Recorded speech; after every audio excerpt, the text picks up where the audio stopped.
Right. Every airliner that's flying around, there's a captain and a first officer. Right. There's a lot of corporate operators flying with two captains. Yep. And then whoever is designated on that trip by the company to be the captain is the captain. Then the other one is a co-captain acting as a first officer.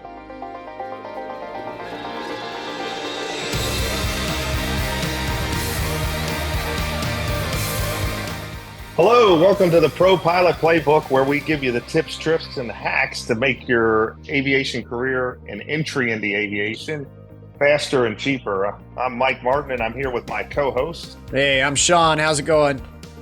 Hello, aviators. Great. Yeah. So we're back in action. I'm coming to you live, but it's pre-recorded now from Florida, and Sean's up at the Northern Command Center in Cincinnati. We were hoping to connect, but didn't work out.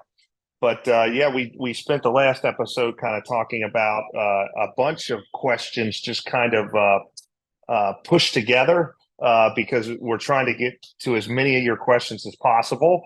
And then for this episode, we had a great question that we think warranted an entire podcast. So, Sure. Sean, what was that question? All right. So this question comes from Max.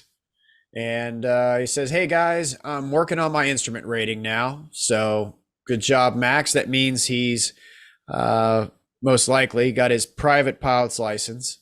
Right. The next logical step after your private is your instrument rating. So the private pilot's license lets you fly an airplane day or night, take passengers up, but you can't fly in bad weather. It has to be good weather. And then that is a certificate, an actual license. And then you can add to that certificate ratings, like a multi-engine rating, lets you fly an airplane with more than one engine. Or in this case, he's working on his instrument rating, which means you can fly without being able to see out the windows in the bad weather. And probably the most fun and most important rating you'll get, Sure, it's more like playing a video game, somewhat. But anyway, yes.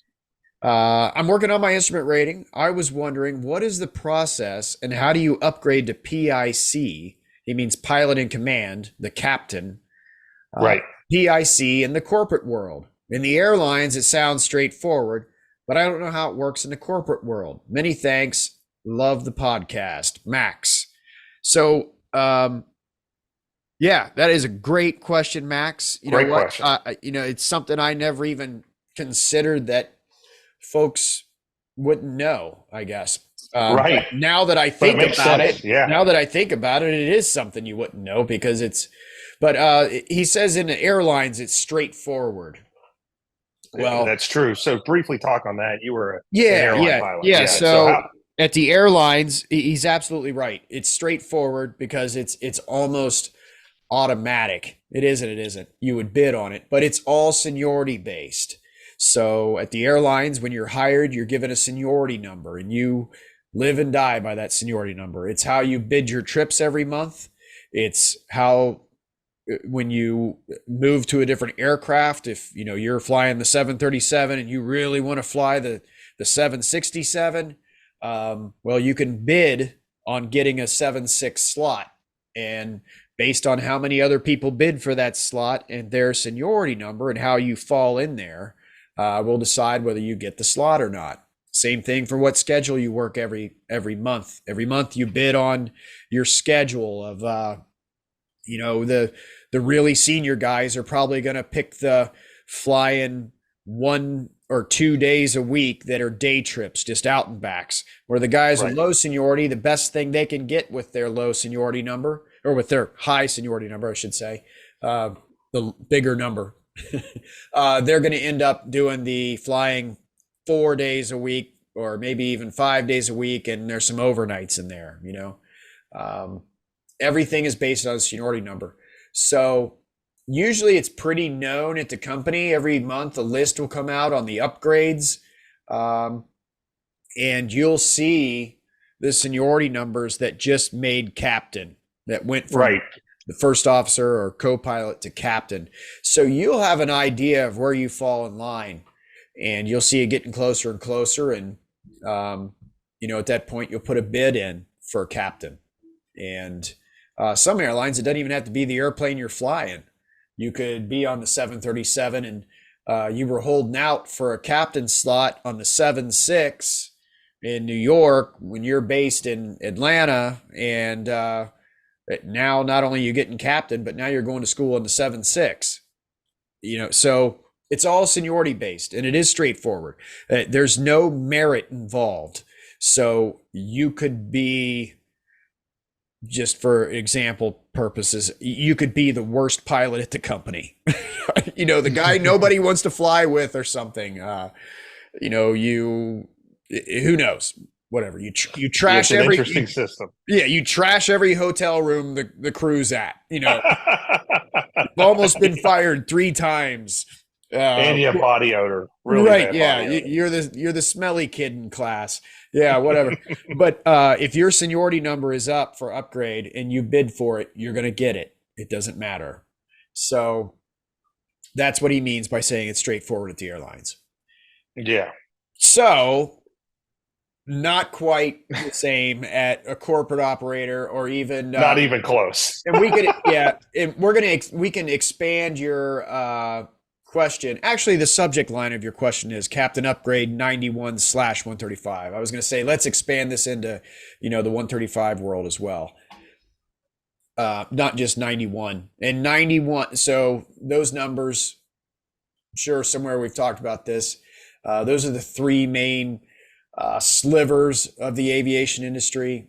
You got part 121, which is the airlines, and which pretty much everybody's familiar with what an airline is. And then there's part 135, which is your charter operators. And these are, like a taxi cab in the sky or more of a limo, that they can hold out to the public, which means they can advertise and somebody can walk in off the street and say, hey, I need to go to New York right now. And then they can charge them a fee to get in a private jet and they'll fly them to New York. And those companies are under the same actually stricter regulations than the airlines are, because they know that company is going to be tempted to do things illegal more than an airline would, who's doing a schedule every day and is constantly being looked at. These 135 operators they're held under a microscope and a lot of regulations there. Yeah, and there's hundreds of these operators. There's ones with just a couple airplanes, and then there's huge operators like NetJets is a 135.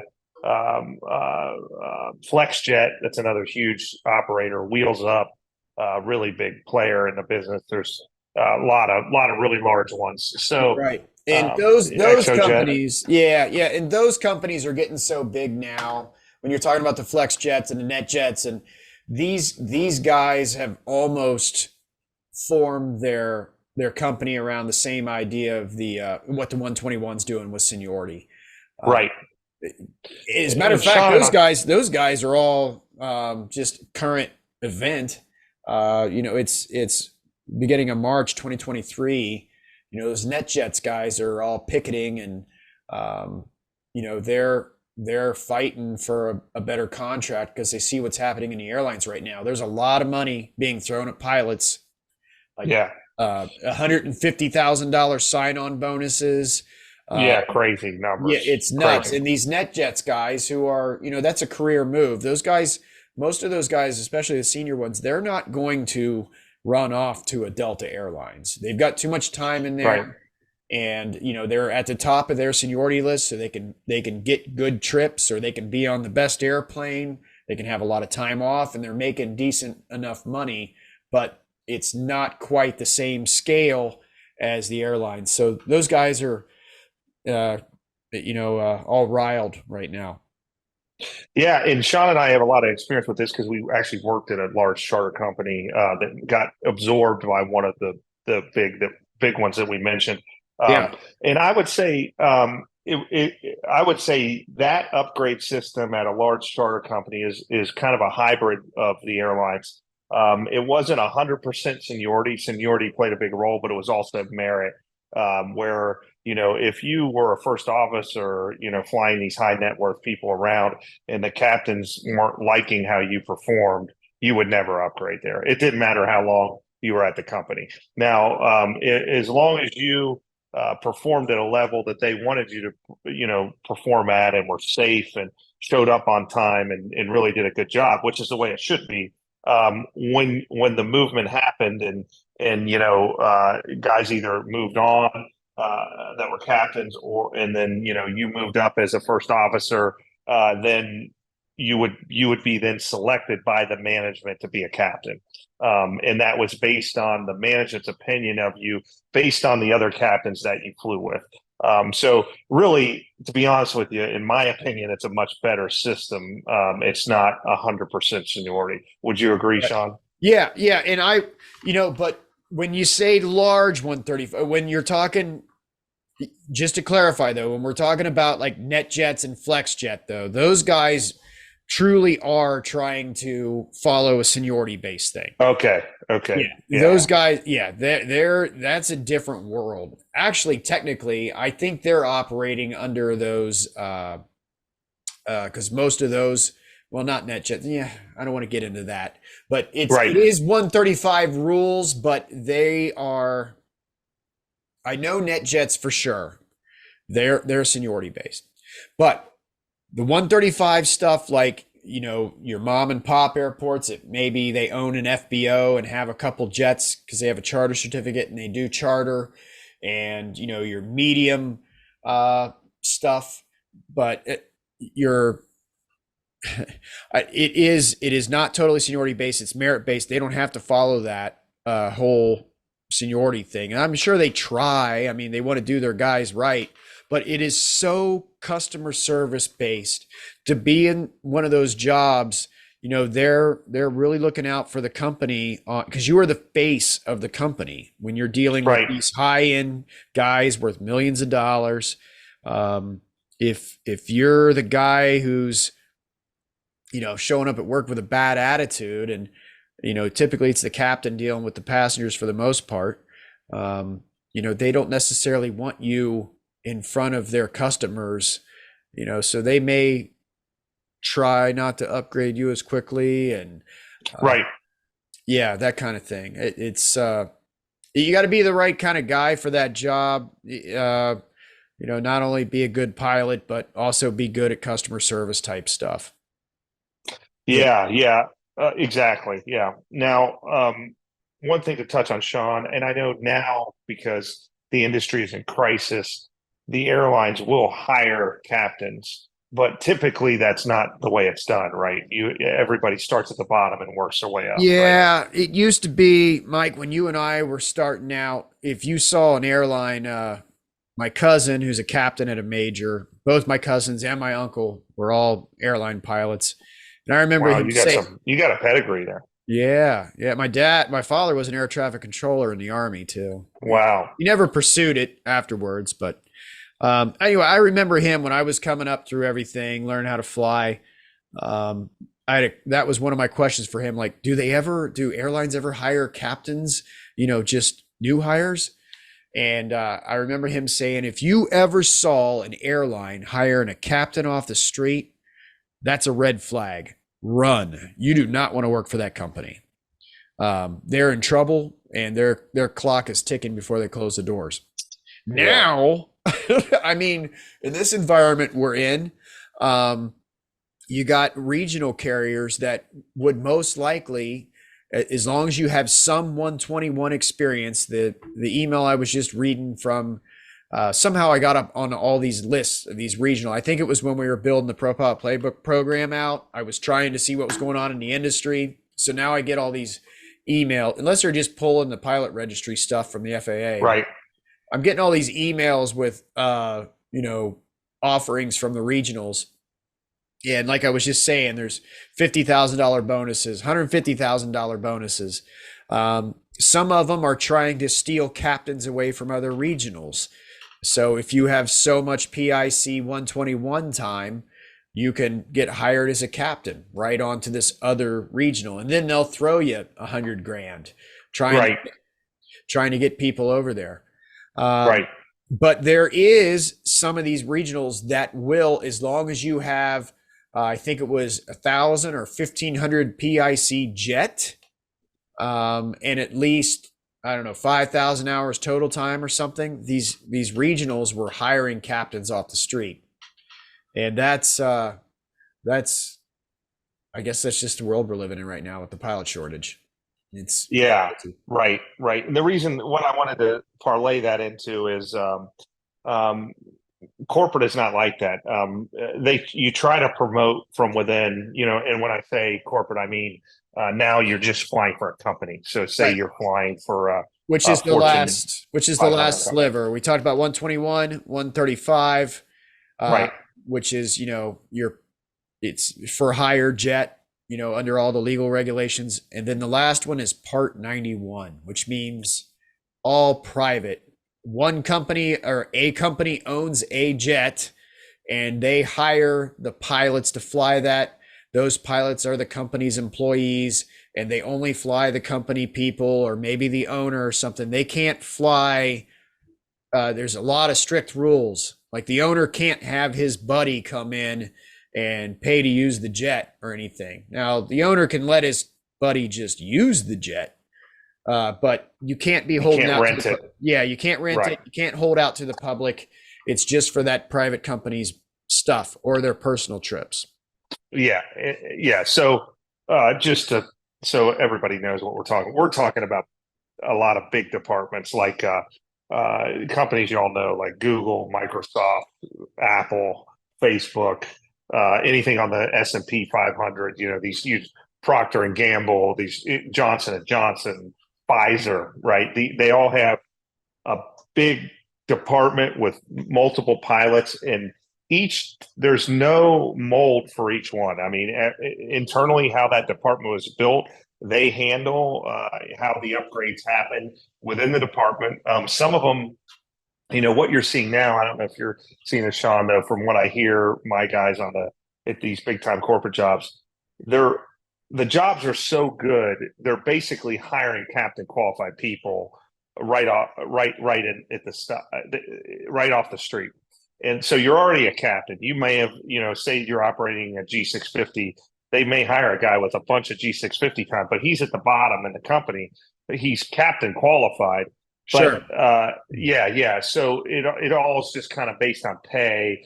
So they'll hire you in at this amount, and then once you learn, not necessarily learn how to fly that plane because you already know, it's learning the idiosyncrasies of the company and what the passengers like and their way of doing things and their type of customer service. And that may take a year or two. Then you may get bumped up, to captain Sure. pay. Yeah, there's So actually one of the major, corporate operators, corporate slash Part 91, same thing here in right, town. One of the major companies, that's what they do. They just every trip is a co-captain trip. When the trip sheet comes out, one of you is right. assigned to be the actual captain, but everybody's on the same level as far as what your qualifications are in the airplane. Everybody's type rated. It's just the rest of it is how much you get paid, and that's based on how long you've been at the company. Right. One other thing to add too in these big departments, oftentimes your pay too is determined if you select a additional non-flying role within the department. Sure. So everybody, no, I don't want to say everybody, no, but a lot of guys just want to hang out and they want to fly. They want to hardly work and they want to fly a shiny jet around and do these great trips. And that's fine. There's nothing wrong with that at all. But these big departments, they need people. They need safety guys. They need people to interview, chief pilots and assistant chief pilots to interview and qualify new candidates. They need, people to deal directly with the company to make things better and run these meetings and you name it. There's all. So as you progress in the company, you may come in sometimes when you're not flying and then work on different roles to help the department, maybe acquisitions of new airplanes, all those types of things. And then there will be an increased pay for those pilots that do that stuff. Sure. Right. So those are some of the big operators. The other thing you have in this category of the corporate world is, there's also the company that owns one airplane and Yes. has 2 or 3 pilots or something, and they may actually have one guy who's, maybe 2 guys that are type rated in it, and they'll have a co-pilot. Now you're and that guy can't be a captain, but he is waiting to upgrade. And this is a straight, there's no seniority. There's nothing like that. It's that's a straight merit based or waiting for somebody to leave thing. So there is no set. I guess the moral of the story, Max, is in the Part 91 world, there is no set of rules. There, right. It doesn't exist. Guess. One more thing we kind of said this, but you don't necessarily fly a corporate jet with a captain and a first officer. Right. Every airliner that's flying around, there's a captain and a first officer. Right. There's a lot of corporate operators flying with 2 captains. Yep. And then whoever is designated on that trip by the company to be the captain is the captain. Then the other one is a co-captain acting as a first officer. And then after you land that night, sleep in the hotel and go back to the jet to go home, roles could be reversed. Now the other guy's the acting captain, and you're still making decisions together. And it's basically a way to, I don't know. It's a smart way to do it at a corporate operator. Yeah, I think so too. Yeah. But that's a wonderful question, really.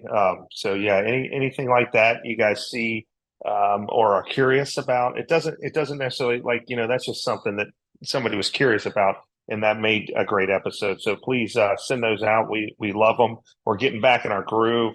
Like we mentioned in the last episode, the course and the channel is just really gaining popularity. We encourage you to like and subscribe. I know people always say that, but that really helps, because when we see those subscribers go up, that gives us momentum to keep giving you guys good content. So thank you. We get tons of emails too, just thanking us on helping people get started, and that's really why we're doing it. Yeah. If you got a question you'd like us to answer here, you can email us at podcast@propilotplaybook.com. And we might just see your question get answered right here. Thanks a lot. Yeah. We'll see you guys next week.